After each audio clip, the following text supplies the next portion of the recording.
สบายดีพี่น้องมามามีพี่น้องผู้แก่ไม่เป็นไรเนาะเป็นตขึ้นอบใช่ไง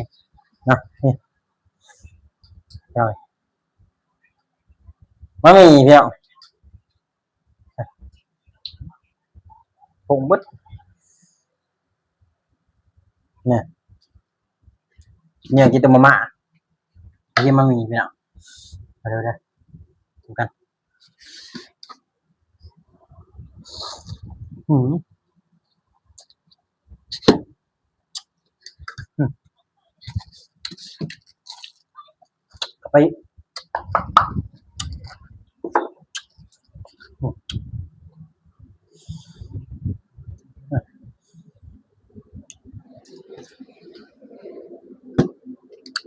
มามีพี่น้อง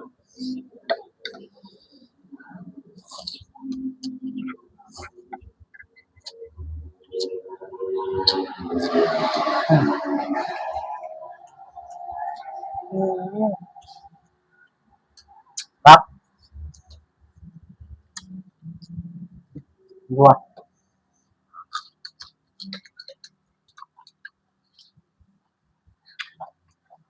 ครับ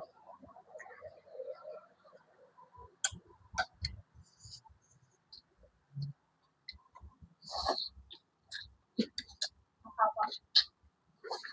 อืมหมดดูเรื่องอะไรเขาดูนะครับอืมพักไปเนาะอืมอืมก็ ตอบฟัง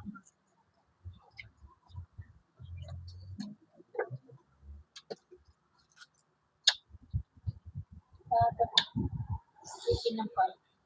มึงไปบดต้องห่วงแล้ว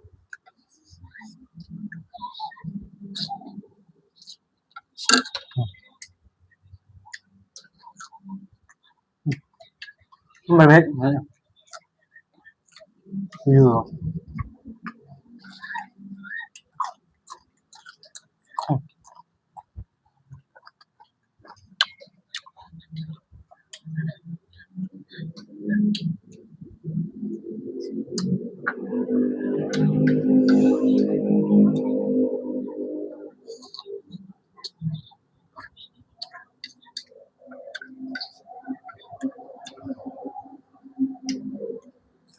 ถ้ามีเนี่ยต้องลงใหม่ๆใช่เนาะหอมได้ลงใหม่ครับ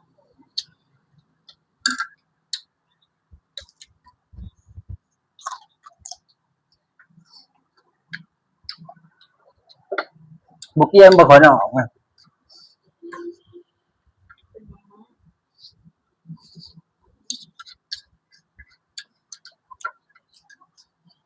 ส่วนมากมันจะเช่งออก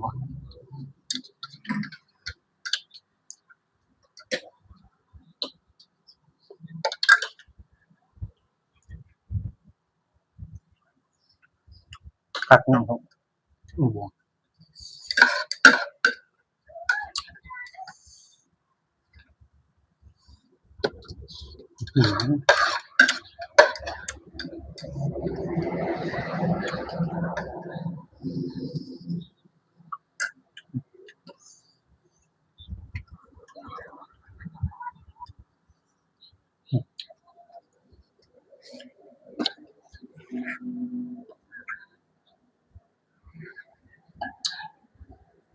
เขาแรงไปเนาะ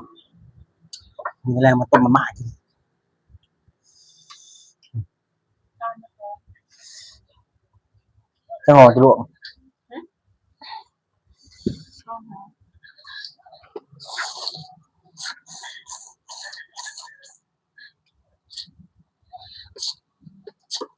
อืม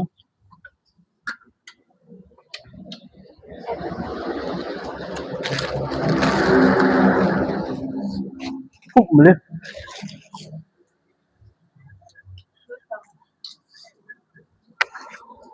แต่ก็ซื้อ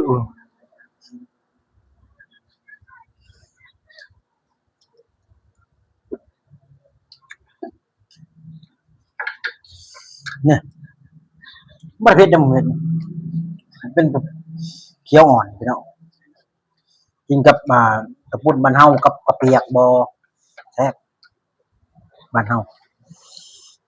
มันคักพี่น้องอืม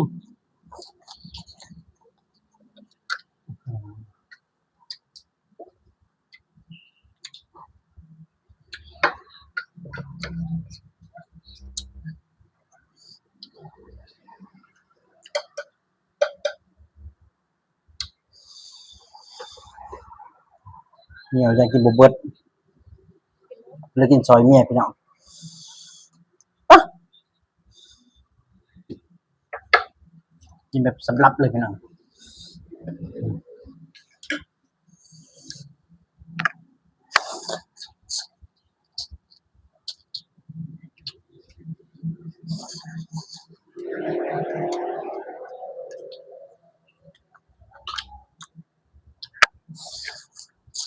อืม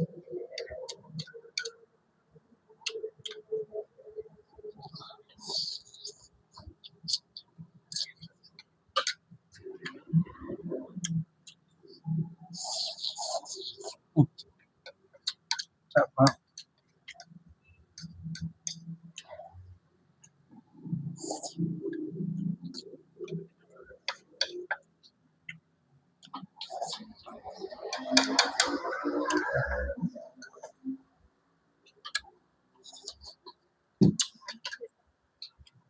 มายิ้มบ่ดีถามก่อนนะเว้ยเพิ่นบ่ยิ้มจะเฮ็ดอะไรมันใส่ลุยอยู่แล้วเนาะพี่น้องต้องทานเมียก่อนไม่ยิ้มบ่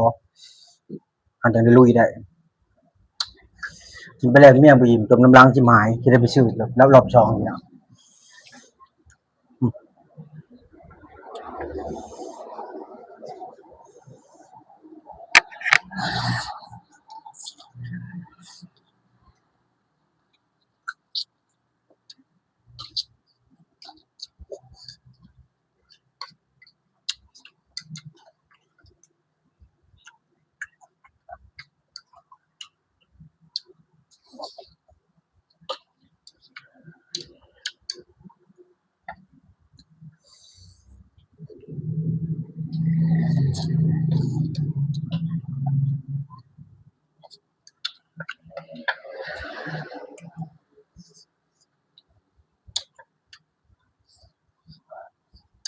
พี่น้อง